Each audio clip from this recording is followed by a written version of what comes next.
Do you want to change someone's name on Snapchat? You can easily change your friend's name with just a few simple steps. Before we begin, please take a moment to like this video and subscribe to our channel for more tutorials and tips. I've also included some helpful tools and apps in the description, so be sure to check them out.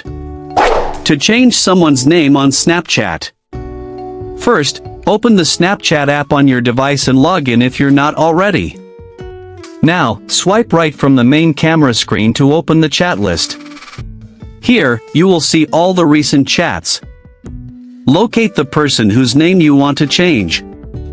Once found, tap and hold their name or Bitmoji in the chat list. Now, a pop-up menu will appear. From here, tap on Manage Friendship. Another pop-up screen will appear with different options.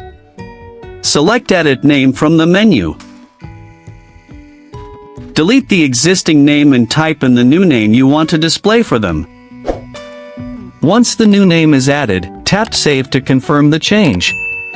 Finally, tap Done at the bottom. The person's name will now appear with the updated name in your chats and contact list.